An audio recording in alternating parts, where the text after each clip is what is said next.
अच्छा, तो स्टार्ट करते हैं हम लोग अपना टॉपिक जो कि है ह्यूमन फिजियोलॉजी। ठीक है, बिल्कुल इंट्रोडक्शन है इसके अंदर। In the human physiology we will discuss the mechanisms due to which the human life is sustain. ठीक है, फिजियोलॉजी में हम लोगों ने वो मैकेनिज्म्स पढ़ने हैं जिससे क्या है हम लोग जिंदा हैं। सबसे पहले सेल।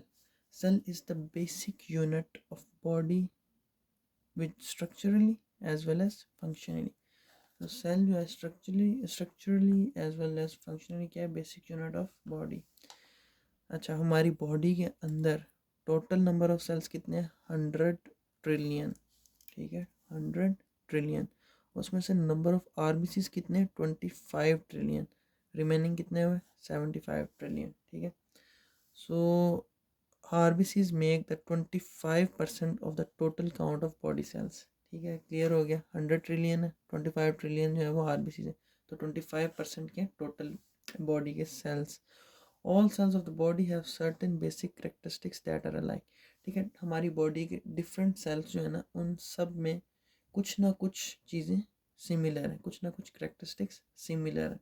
ठीक है, चाहे वो हमारे ब्लड सेल्स हों या फिर हमारे लिवर सेल्स हों, कुछ ना कुछ उन सब में बेसिक चीज़ें अलाइक हैं। ठीक है, जैसे कि respiration, cellular respiration, oxygen reacts with carbohydrates, fat and proteins to release energy required by the body. ये प्रोसेस कौन सा? Cellular respiration. ठीक है, उसके बाद क्या है? All cells have ability to reproduce.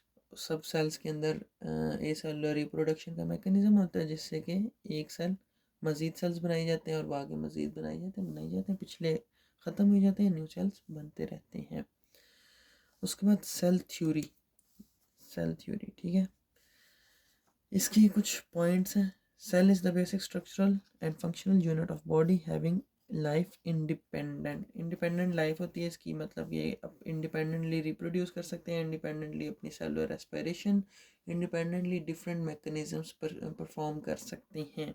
ठीक है, functional activity of each cell depends upon the specific structural proteins of each cell। हर सेल के अंदर डिफरेंट स्पेशल प्रोटीन्स हैं जो कि उस सेल की एक्टिविटी को क्या करते हैं? कंट्रोल करते हैं। ठीक है, उसके बाद हमारे पास थर्ड पॉइंट है ओमनी सेलुलर ई सेलुलर। ठीक है, ये इम्पोर्टेंट है। ओमनी सेलुलर ई सेलुलर, इसका मतलब है all cells arise from pre existing cells. Third point cell theory का ओमनी सेलुलर ई सेलुलर। ठीक है, हमने पढ़ा हुआ है पहले पिछली क्लासेस में ये।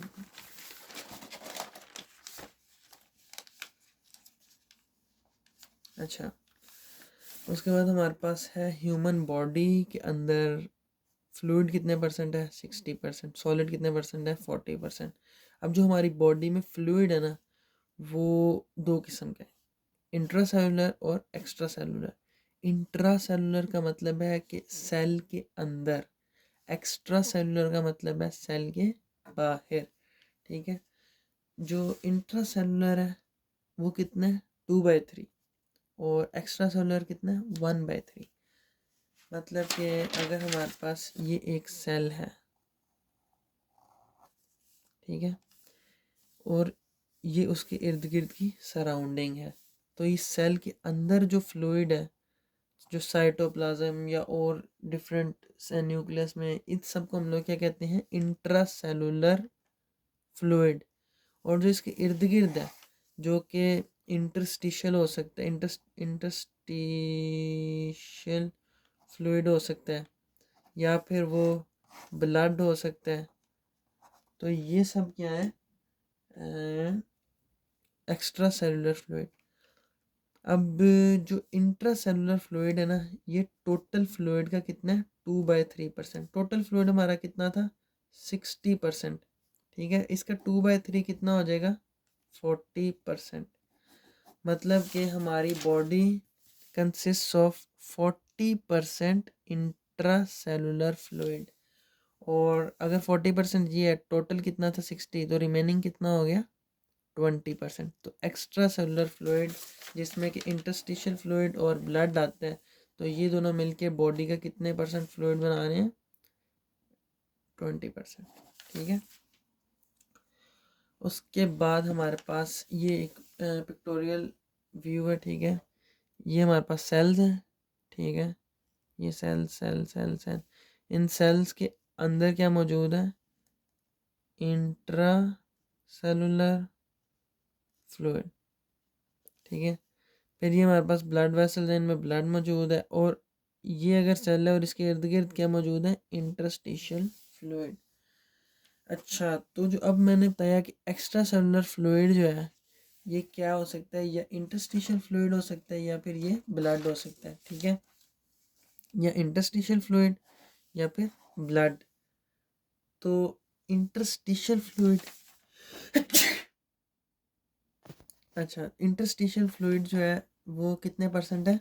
75%। और ब्लड प्लाज्मा कितने परसेंट है? 25%।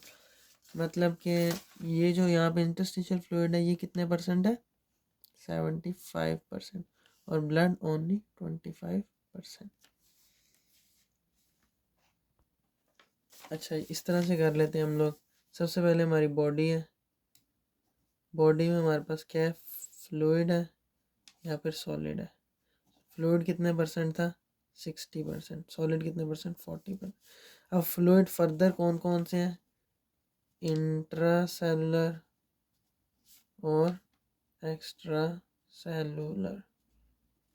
अब जी इंट्रा सेलुलर कितने परसेंट है? 2/3%। Extra cellular 1/3%। अब एक्स्ट्रा सेलुलर फर्दर कितनी टाइप्स के हैं? इंटरस्टिशियल और ब्लड।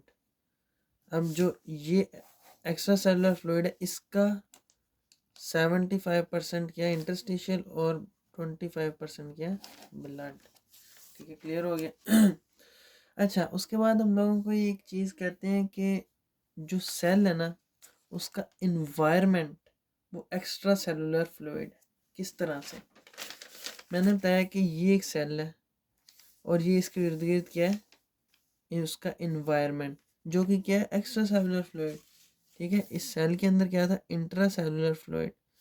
और इसके इर्द गिर्द सारा क्या था? Extra cellular fluid. तो इस सेल की इन्वायरमेंट जो है, इन्वायरमेंट वो क्या हुई? Extra cellular fluid. The environment for cell is interstitial fluid or blood. So it is also known as internal environment of the body. Extracellular fluid क्या है? Internal environment. अच्छा, अब difference between extracellular and intracellular fluids. अच्छा, जो extracellular fluids है ना उनमें क्या चीज़ प्रेजेंट है? सोडियम प्लस, क्लोरीन माइनस और बाइकार्बोनेट आयन। तीन चीज़ें हैं हमारे पास, सोडियम आयन, क्लोरीन आयन और बाइकार्बोनेट आयन। उसके अलावा हमारे पास क्या चीज़ है? ऑक्सीजन है, ग्लूकोज है, फैटी एसिड है, अमीनो एसिड है, ठीक है। उसके बाद जो इंट्रासेलुलर फ्लूइड है उसमें क्या चीज़ मौजूद है? पोटाशियम है, मैग्नीशियम है, उसके बाद फॉस्फेट है PO4- और सल्फेट है SO4-। अच्छा, उसके बाद हमारा अभी तक जो था ना ये था इंट्रोडक्शन। अब हमारा पहला टॉपिक है PMC के नैब के जो सिलेबस में होम्योस्टेसिस। होम्योस्टेसिस क्या है? Maintenance of nearly constant internal environment. Internal environment मैंने बताया था सेल की क्या है? एक्स्ट्रा सेलुलर फ्लूइड, ठीक है। ये सेल है, ये उसका एनवायरनमेंट है। एनवायरनमेंट क्या है? Extra cellular fluid. सो क्या है कि internal environment as internal environment is extra cellular fluid, so it is the maintenance of extra cellular fluid at constant. अच्छा, यहाँ पे एक वर्ड है नियरली कांस्टेंट, मतलब एग्जैक्ट वो वैल्यू नहीं होगी लेकिन नियरली वही वैल्यू होगी। जैसे कि ऑक्सीजन की नॉर्मल वैल्यू कितनी है? 40 मिलीमीटर मरकरी, लेकिन रेंज क्या है? 35 to 40। उसके बाद कार्बन डाइऑक्साइड की क्या है? 45 मिलीमीटर मरकरी, लेकिन रेंज क्या? 40 to 45 मिलीमीटर मरकरी। मतलब इस रेंज में हमने उसको मेंटेन रखना है। और उसकी नॉर्मल वैल्यू जो मतलब एक किस्म की एवरेज वैल्यू होगी वो ये है। उसके बाद डिजीज़ की एक डेफिनेशन लिखी हुई है गाइटन में, disease is often considered as a state of disrupted homeostasis. मतलब अगर जो होम्योस्टेसिस डिसरप्ट हो गया, मतलब जो इंटरनल कांस्टेंट इंटरनल एनवायरनमेंट थी वो चेंज होगी। मतलब कि अगर ऑक्सीजन की वैल्यू नॉर्मल से गिर जाए, इस रेंज से कम हो जाए, ये कार्बन डाइऑक्साइड की वैल्यू इस रेंज से ज़्यादा हो जाए, या कुछ भी टेम्परेचर अगर हो गया है, या फिर बॉडी के अंदर जो वेस्ट मटेरियल है वो ज़्यादा हो, कुछ भी ऐसा जिससे कि होम्योस्टेसिस मेंटेन नहीं रही, डिसरप्ट हो गई है, डिस्टर्ब हो गई है, तो उसको हम लोग क्या कहेंगे, डिजीज़। अच्छा, उसके बाद हमारे पास है transport, extra cellular transport. Extra cellular transport जो है वो दो किस्म की है, ठीक है। किस तरह से दो किस्म की है, ये हमारे पास है सेल्स, ठीक है। ये हमारे पास क्या है, ब्लड, ठीक है। अब एक तो ये भी एक्स्ट्रा सेलुलर फ्लूइड है, यहाँ पे इंटरस्टिशियल फ्लूइड भी एक्स्ट्रा सेलुलर फ्लूइड, एक ब्लड फ्लो कर रहा है। अब जो ब्लड का फ्लो है ये क्या है, movement of blood in vessels, जो कि क्या है नंबर 1 स्टेज। और नंबर 2 स्टेज क्या है हमारे पास, कि इस ब्लड से यहाँ पे डिफ्यूज़ हो रहा है फ्लूइड, किधर, इंटरस्टिशियल फ्लूइड में, movement of fluid between blood capillaries and interstitial fluid. ये क्या आ गई, स्टेज नंबर 2।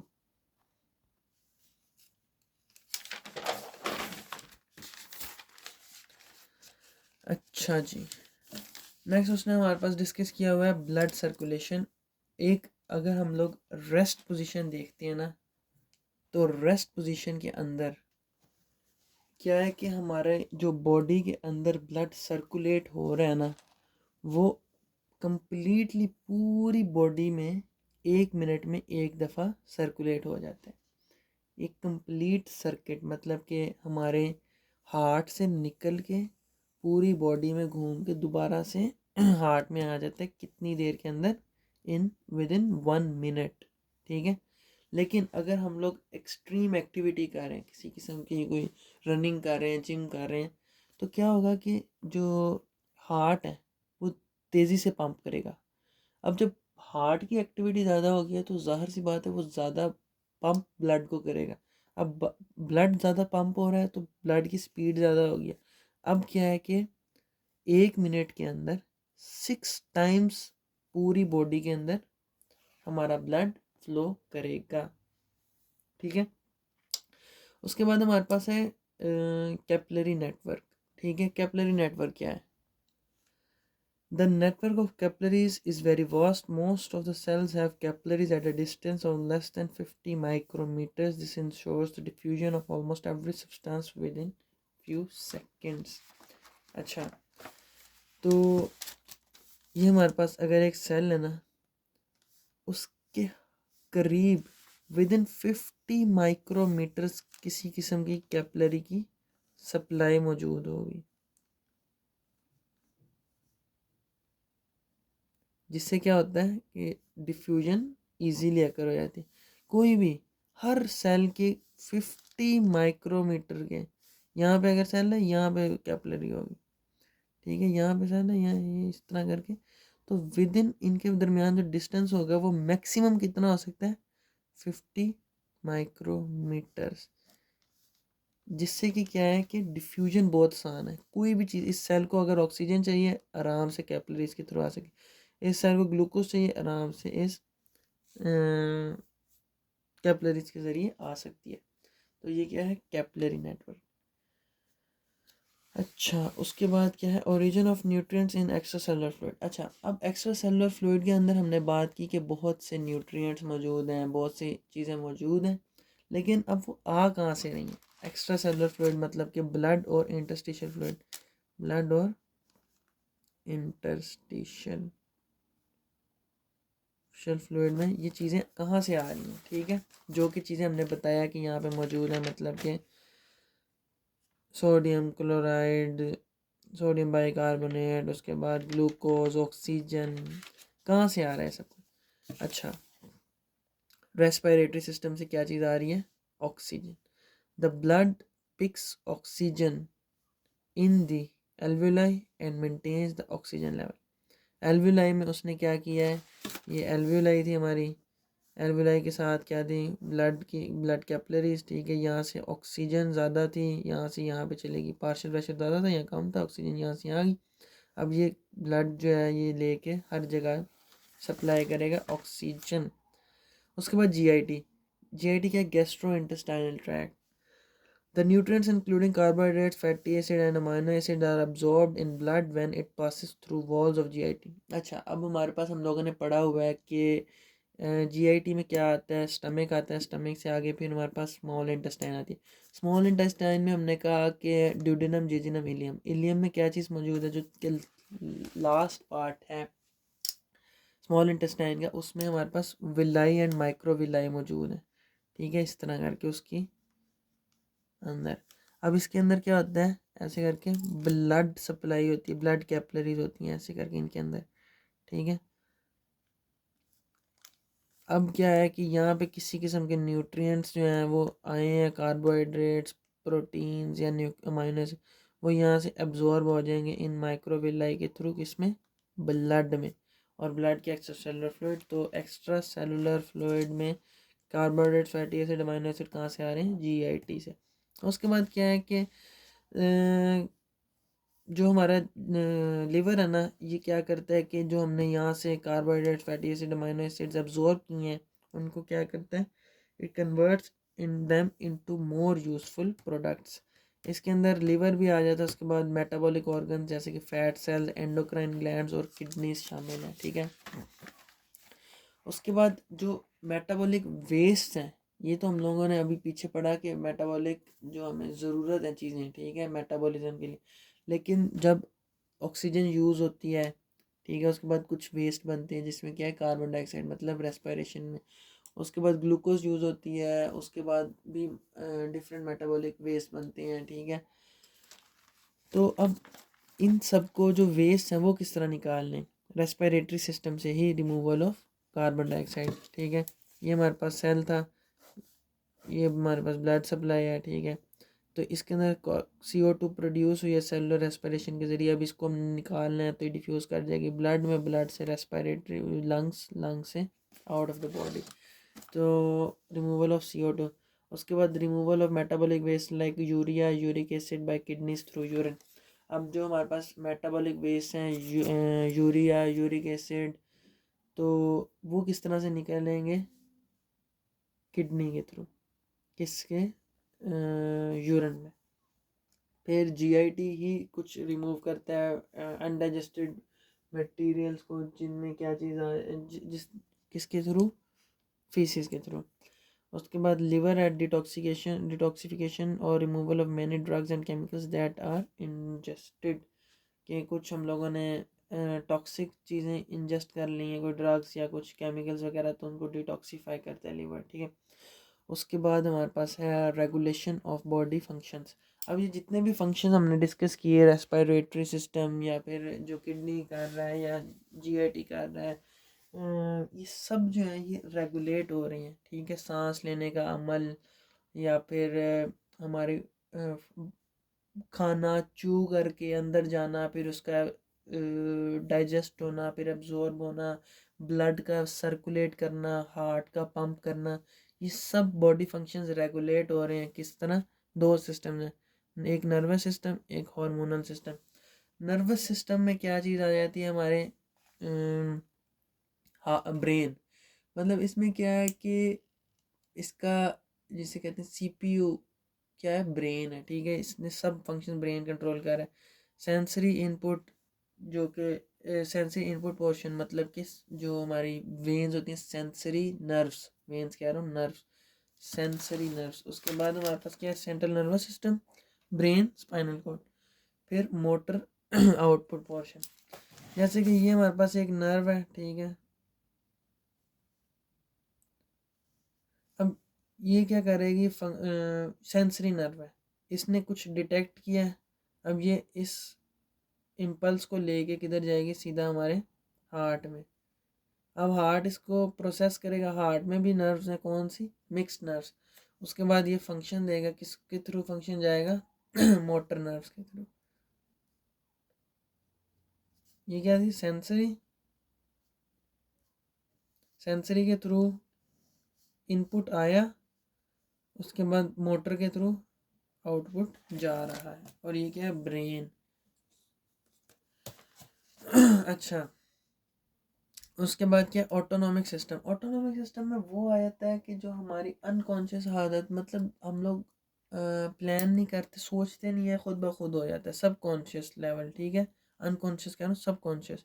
जैसे कि हार्ट का पंप करना या फिर ब्रीथ करना, हार्ट खुद ब खुद पंप करी जा रहा है, ठीक है, या फिर हम लोग खुद ब खुद सांस ले जा रहे हैं, सोच नहीं रहे ये करने से पहले, तो ये हम लोगों का कौन सा ऑटोनॉमिक सिस्टम जो है वो इसको कंट्रोल करता है।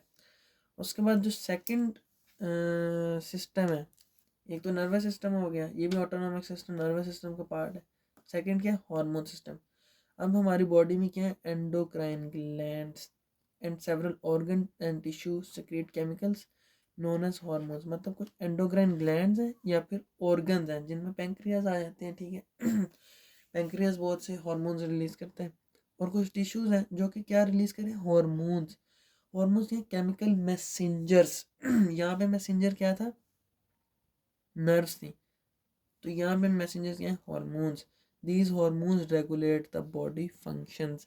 मतलब जिस तरह के इंसुलिन है, अगर हमारी ब्लड में ग्लूकोज ज़्यादा हो गया, हमारे ब्लड के अंदर ग्लूकोज ज़्यादा हो गया, तो हम लोग क्या रिलीज़ करेंगे, इंसुलिन। इंसुलिन जो है वो क्या करेगी, इस ग्लूकोज को या ग्लाइकोजन में कन्वर्ट कर देगी, या फिर क्या करेगी, सेल के अंदर ले जाएगी।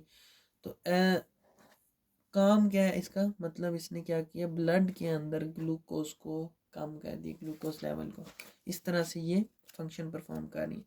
तो दो किस्म के सिस्टम हो गए, नर्वस सिस्टम और हार्मोनल सिस्टम। उसके बाद एक छोटा सा टॉपिक है प्रोटेक्शन ऑफ द बॉडी। इसमें हमारे आते हैं प्रोटेक्शन, इम्यून सिस्टम है, उसके बाद इंटीग्यूमेंट्री सिस्टम है। इंटीग्यूमेंट्री सिस्टम जो है ये क्या है कि हमारी बॉडी की एक्सटर्नल कवरिंग, मतलब स्किन हो गई, हेयर हो गया, उसके बाद नेल्स हो गए, या फिर म्यूकस प्रोड्यूसिंग ग्लैंड्स हो गए, सब क्या कर रहे हैं, हमारी डीपर टिश्यूज़ को बॉडी के प्रोटेक्ट कर रहे हैं। तो ये इंटीग्यूमेंट्री सिस्टम हो गया। उसके बाद इम्यून सिस्टम है। इम्यून सिस्टम एक अलग से टॉपिक है, जिसमें क्या होता है कि सबसे पहले इम्यून सेल्स जो है वो डिस्टिंग्विश करते हैं कि ये बॉडी सेल्स हैं और ये एक्सटर्नल हार्मफुल सेल्स हैं। उसके बाद उन एक्सटर्नल हार्मफुल सेल्स को डिस्ट्रॉय कर दिया जाता है। ये अलग से टॉपिक है, आगे हम लोग डिस्कस करेंगे। सो ये हमारा टॉपिक नंबर 1 जो कि अब हो गया क्लियर।